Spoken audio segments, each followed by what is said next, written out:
भोलेनाथ शुद्धता के प्रतीक, जिनका भोलापन और जिनकी सरलता संपूर्ण जगत में विख्यात है, उन महाशिव को विकारों के अंधकार से छिपाने का प्रयास कर रहे हो तुम। अंधकार तो अब अवश्य छाएगा, किंतु तुम्हारे जीवन में, क्योंकि तुम्हारा काल बनकर महाकाल शिव तुम्हारी ओर अपना अंतिम पग बस रखने ही वाले हैं।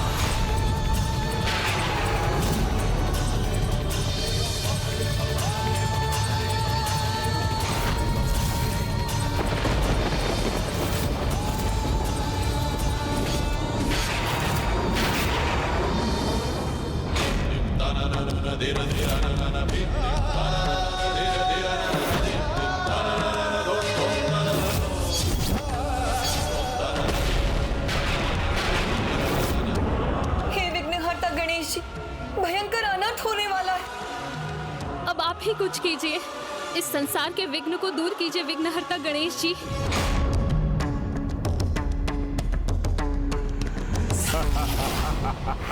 आप इस युद्ध को छोड़कर कहीं कैसे जा सकते हैं गणेश जी? युद्ध कहाँ है ये? युद्ध की मर्यादा होती है।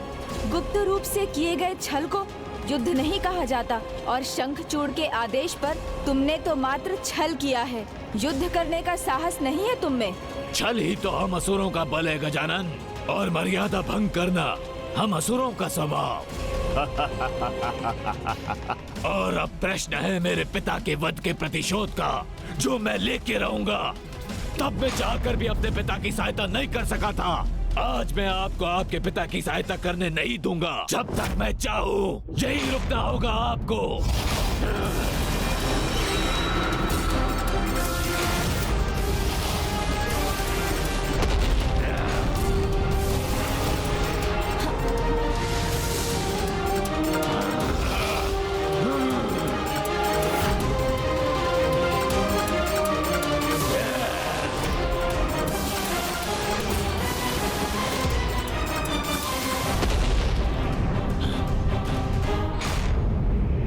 पुत्र शंखचूड़, इन साधारण अस्त्रों से महादेव पर प्रहार करने का कोई लाभ नहीं। वो सर्वोच्च हैं, सर्वशक्तिशाली हैं। उन पर प्रहार करना है तो महादैविक अस्त्रों से करो। आपने उचित कहा पिताश्री। मुझे इनके सामने जाकर अपनी संपूर्ण शक्ति से युद्ध करना होगा। शक्ति त्रिशूल।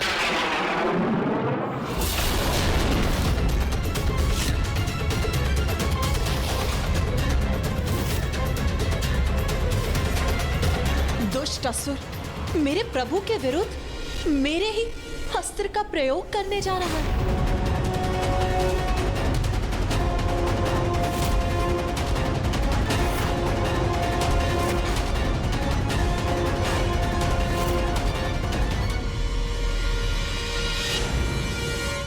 देखिए महादेव, आपके 3 पग तो पूर्ण हो भी गए, और मैं फिर भी यही हूं, आपके सामने सुरक्षित, युद्ध के लिए तत्पर।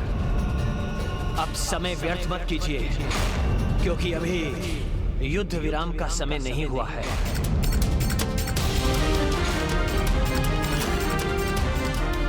नहीं पुत्र नहीं, मेरा अर्थ ये नहीं था कि तुम सामने से जाकर इस प्रकार महादेव से युद्ध आरंभ करो। ओम नमो भगवते वासुदेवाय, कृष्णाय नमो नमः।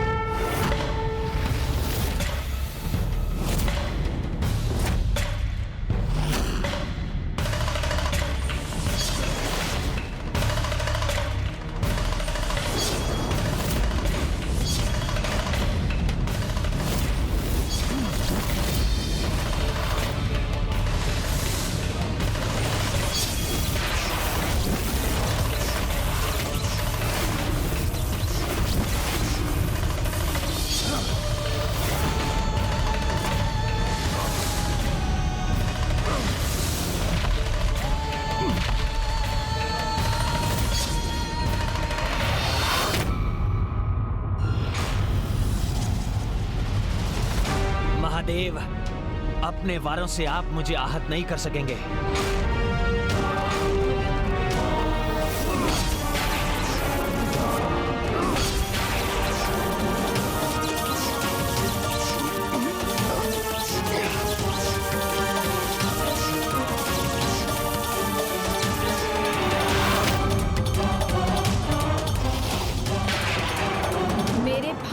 अंकुश में तो तुम अवश्य उलझोगे दुष्ट दुरासद।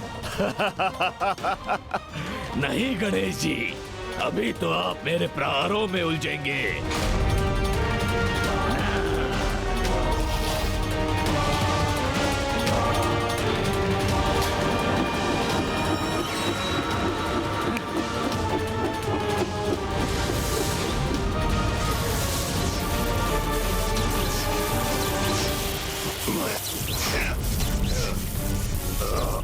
अब किसी भी पल शंखचूड़ के अस्त्र नष्ट हुए तो प्रभु महादेव के अस्त्र का आघात उस पर होगा। और फिर उसके कृष्ण कवच से महादेव के अस्त्र का टकराव होगा, अर्थात अनर्थकारी विध्वंस होगा शिव और नारायण की शक्ति का।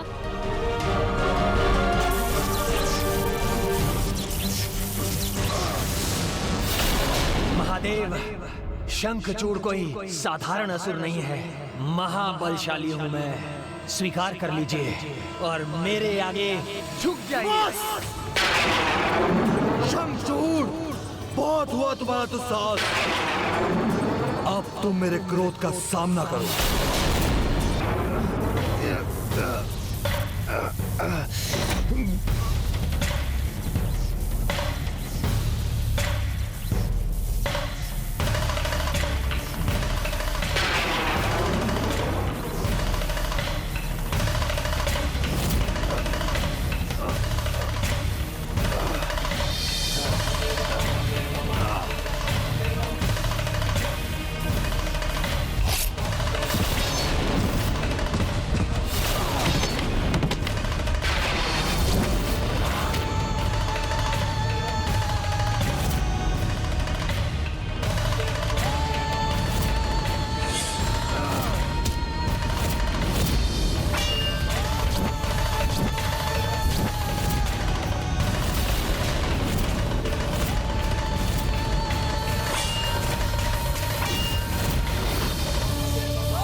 प्रभु के फांस में तो सभी असुर फंस ही जाते हैं। विसूचिका जैसी छोटी सी आसुरी को भी प्रभु ने ऐसे ही बंदी बनाया था। फिर तुम इस फांस से कैसे बचोगे? पर बोले दुरासर।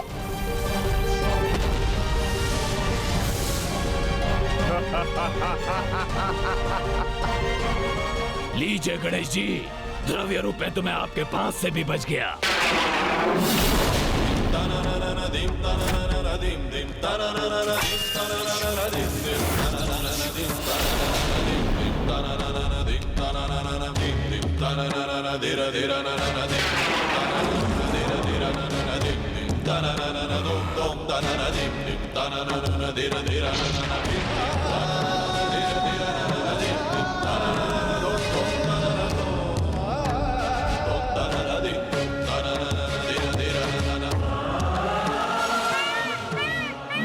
नारायण प्रभु, ये कैसी लीला है आपकी?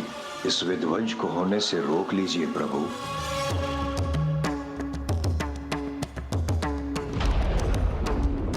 क्या ये घोर अनर्थ अब होने ही वाला है? क्या मुझे बहुत देर हो गई?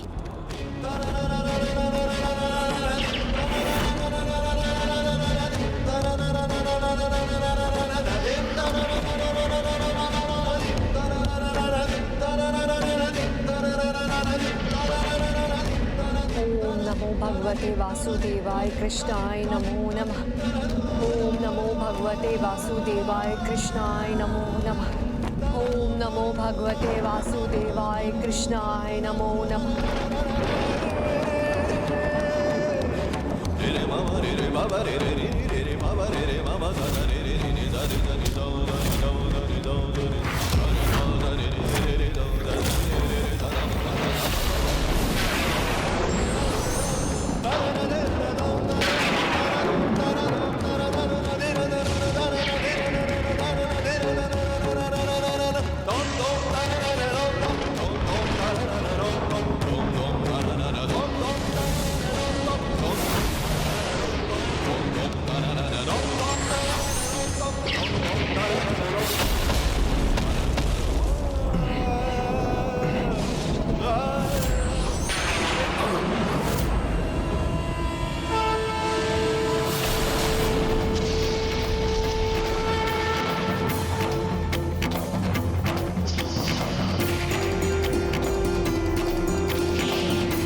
भगवते वासुदेवाय कृष्णाय नमो नमः।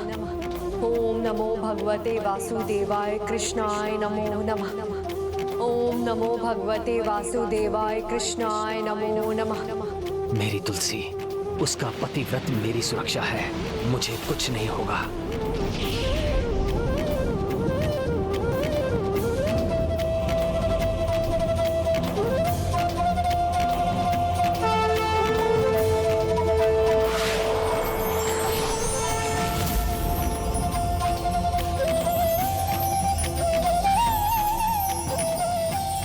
परम श्री कृष्ण, आपके मनोहर दिव्य दर्शन पाकर मैं धन्य हो गया।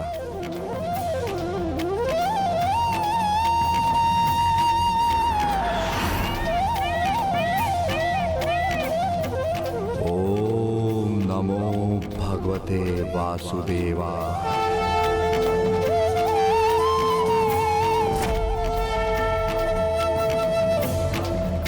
प्रभु ने स्वयं कृष्ण कवच को पहचान लिया है, इसलिए उन्होंने अपना प्रहार रोक लिया। अब वो 33 कोटि देवताओं और 9 ग्रहों के समान जो त्रिलोकाधिपति शंखचूड़ चाहेंगे वही करेंगे। यदि ये संभव भी है तो भी सर्वथा अनुचित है।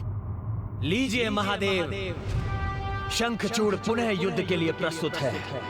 मेरे कवच की दिव्यता से प्रभावित होकर भले ही आप रुक गए हो, किंतु मैं अपना आक्रमण कदापि नहीं रोकूंगा। शंखचूड़!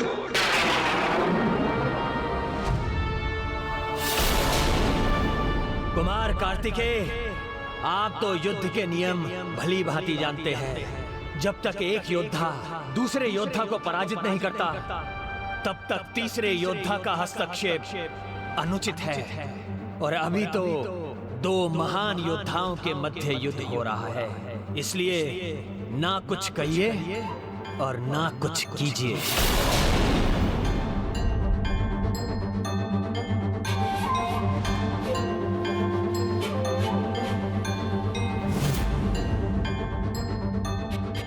उन्होंने अभी भी अपने त्रिशूल से मुझ पर लक्ष्य साधा हुआ है, अर्थात अभी युद्ध समाप्त नहीं हुआ। तो मेरा भी कर्तव्य है कि अपने विरोधी योद्धा पर वार करता रहूं जब तक वो युद्ध छोड़कर पीछे ना हट जाएं, या फिर पुनः आक्रमण करने का साहस ना करें।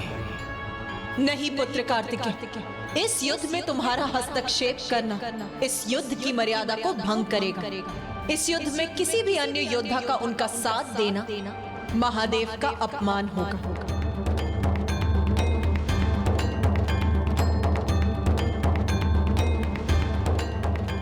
लीजिए महादेव, अब मेरे शक्ति त्रिशूल का वार सही है।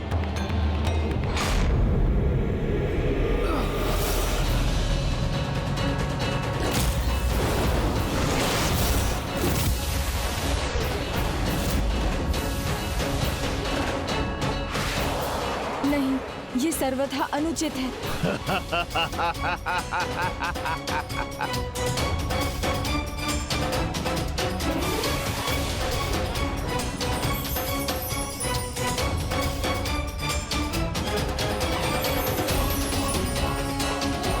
शिव की शक्ति का प्रयोग, वो भी उनके स्वामी के विरोध। कोई मूर्ख नहीं, कोई महामूर्ख ही ऐसा करने की मूर्खता कर सकता है।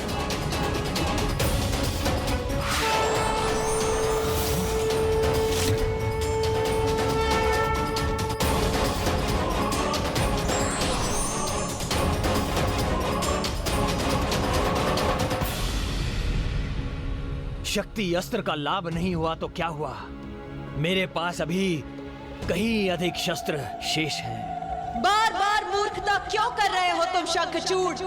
कोई भी दिव्यास्त्र महादेव का अहित नहीं कर सकता। ये मेरी मूर्खता नहीं है देवी, ये एक योद्धा का विजय के लिए प्रयास है जो मैं निरंतर करता रहूंगा जब तक महादेव को एक पग पीछे नहीं हटा देता।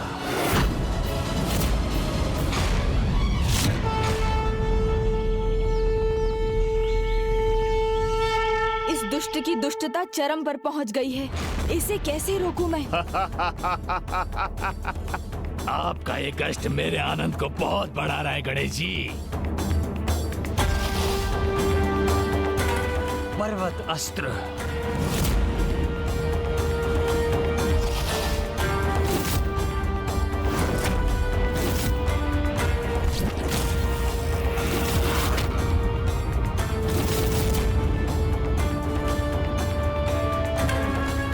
ये पर्वत अस्त्र अवश्य ही महादेव को पीछे हटने पर विवश कर देगा।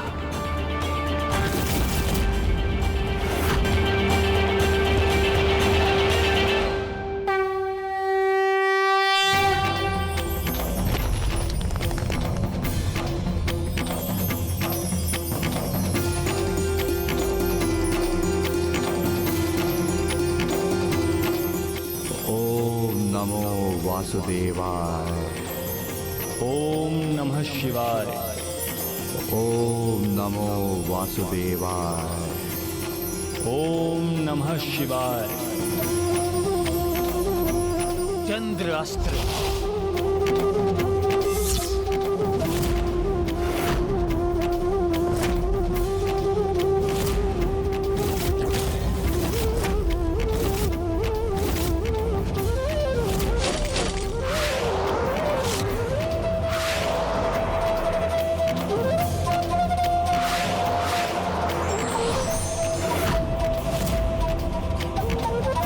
तेज प्रभास्त्र।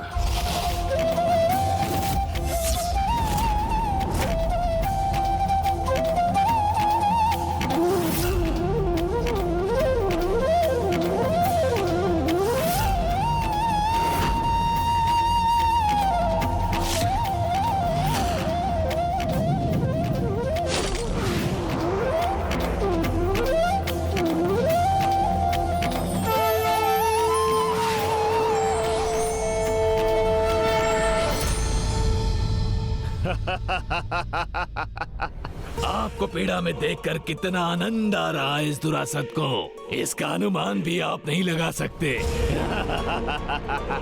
विघ्नहर्ता स्वयं विघ्न में, वो भी मेरे द्वारा, चाह कर भी अपने पिता की सहायता नहीं कर सकते। ये है मेरा प्रतिशोध। प्रभु, इससे पार पाने का कोई तो उपाय होगा? जब कोई अपनी शक्ति का दुरुपयोग करने लगता है तो वो ही शक्ति उसकी सबसे बड़ी दुर्बलता बन जाती है, और हमें इसकी उसी दुर्बलता का लाभ उठाना है मूषक जी।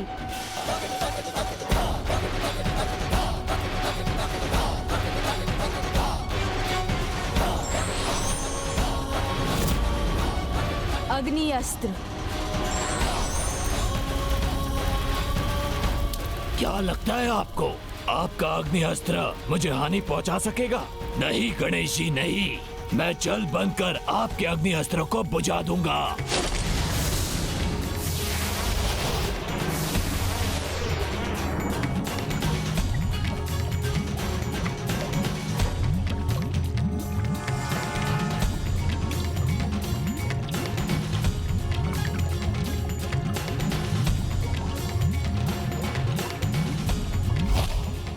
देखा, मैंने कहा था ना, आपका अग्नि अस्त्र व्यर्थ हो जाएगा। किंतु शीतल अस्त्र तो व्यर्थ नहीं होगा। द्रव्य रूप हो या वाष्प, शीतल अस्त्र का प्रभाव तो सभी पर पड़ेगा।